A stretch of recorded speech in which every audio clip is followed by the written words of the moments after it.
Hello guys, thanks for stopping by on the VZ channel. So my name is Vlad and I've been living in China for almost 5 years, and recently I made a video called the 7 reasons I love living in China. My main target audience for that video and for this one are foreigners, right? People like me who are thinking to come and live and work in China. So I want to give you guys a fair and balanced, full picture before you come here. I want to be honest with you. So as well as all the good things, I want to give you not the necessarily bad things, the things that might make you miss home, right? So this is what this video is about. The 6 things that make me miss home. So this one, I didn't really know what to call this section. I'm not talking about disabled access, which actually in China, at least from what I can see, is quite good. Like there are ramps everywhere and lifts to get onto the metro platforms. No, what I'm talking about is access to certain services and institutions as a foreigner.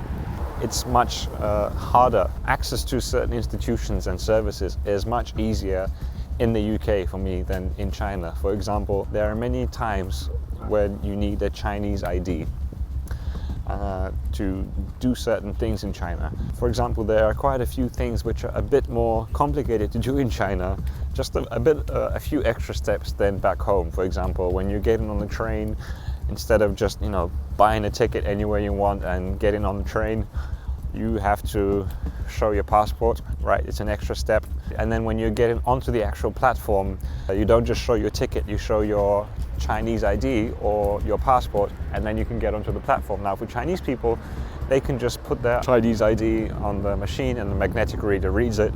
For foreigners, you have to go and find the booth with the real human in it, so then they can check your passport with their eyes, right? So yeah, like that.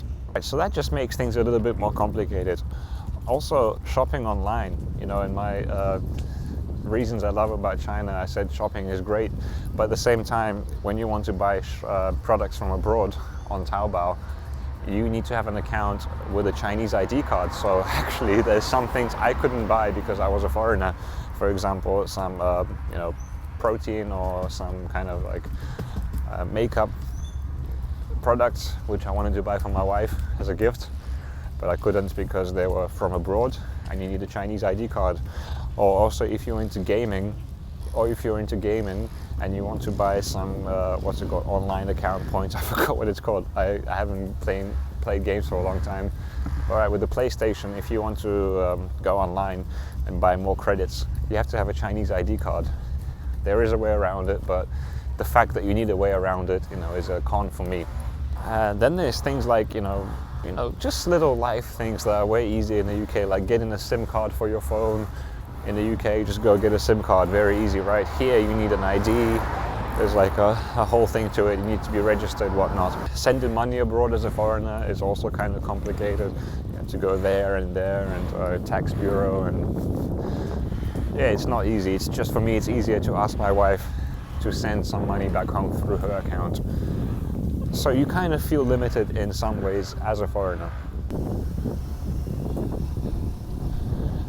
Another thing which could be a major thing for young guys or girls coming to China to travel, and you want to go to different cities, you will find that you cannot book a lot of the hotels by yourself, right? Many hotels in China, they don't allow foreigners to make a booking. You can stay in them, but you have to get a Chinese person to get a booking for you. Yeah, it's another strange rule, which I don't know why. The ones you can get a booking in yourself are those international hotels. But, if you're going to like a small town, quite likely you're not going to find a Hilton or a Holiday Inn Express or something like that. They're mostly Chinese small brand hotels. So things like that here and there. Not a massive deal. Like as I said, I've been here for 5 years. You do feel a bit more free back home, because if you wanted to, you could just do things way easier. All right, so this next one, which is something I miss from the UK, your working hours are your working hours, and your off hours are your off hours, and that is respected. Generally in the UK, if your off hours, right, if it's your off time after work You're not going to get contacted by your manager with different questions. Here in China though, people are very reliant on technology, so it's just not even common. It's like a sure thing that if you work in a company, there's going to be a group chat on WeChat or WeWork, right? And like all the employees are there always talking about work-related stuff. The manager will post questions, she will ask you this, that, and maybe not necessarily foreigners. Like as a teacher, as a foreigner, I don't have that many duties.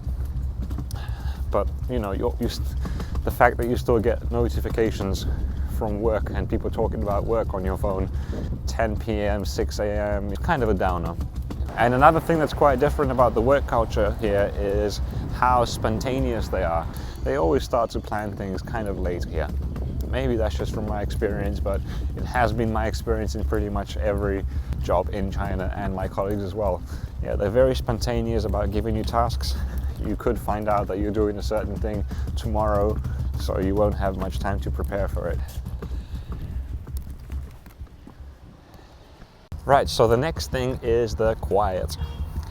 Now, you should definitely expect this coming to China, the most populous nation on earth, right? And I'm in Shanghai, the most populous city on earth. So it's going to be very hard for you to find a piece of quiet. If you're coming from a rural town in America or like a small town in Europe, at first it's very exciting, right? People everywhere, cars everywhere, no matter what area you are. Like right now I'm in suburban Shanghai and you can see cars passing me by all the time, people everywhere.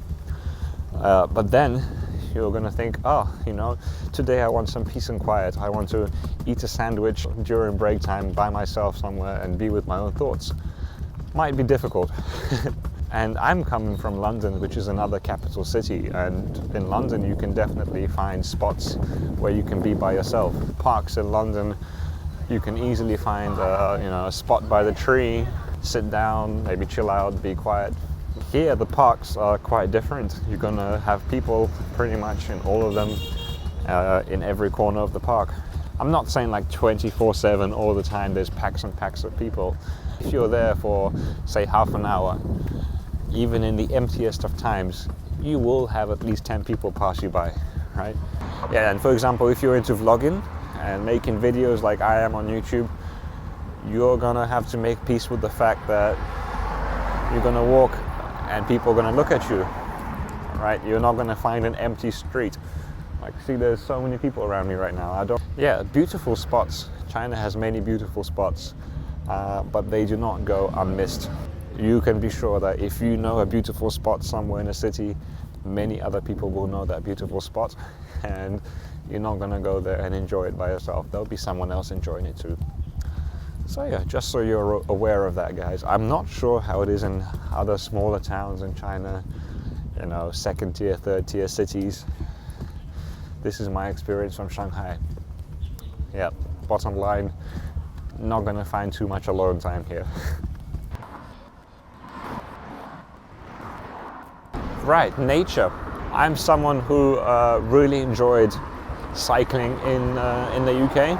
So I lived in London and in Cambridge. Obviously, Cambridge is much better than London for cycling because there's just so many cycle paths, right? You can easily feel connected to nature. You go to that village and you will go through wooded areas where there's nobody there. You feel totally connected to nature, right? The dirt, and even in London as well, you can easily find places where you will feel like you're close to nature. There's quite a few cycle paths as well, and the parks in London are, there's some huge parks. Obviously, Richmond Park is one of them where you can even see deer, and you go in for free, and it's like a forest. And also in certain parts of London, if you're walking by the River Thames, it's really nice and peaceful and quiet, and there won't be too many buildings around you. Not like that in Shanghai. This is more specific to Shanghai. I know actually there's quite a few spots in China which are further away from the east coast, which are very beautiful, full of nature, and you can cycle and enjoy the beautiful mountains and rice paddies. Some places in China really are like what you imagine it to be, right? I know that from looking at other people's videos. But yeah, in Shanghai, you're not going to find that much nature. Like the parks here, they don't feel too natural. They feel very controlled, man-made, and you have to follow a certain path. You don't really get to go on the grass too much, and you have to pay to get in. In the UK, nature's just nature, right? It's like part of your world. You don't pay to go to the hill, right? Here, if you go to the mountains or some special place, it really feels like a special thing. Like you're going to this mountain, you have to pay for the entrance, and then there's a whole bunch of people going up it, and you have to follow a path.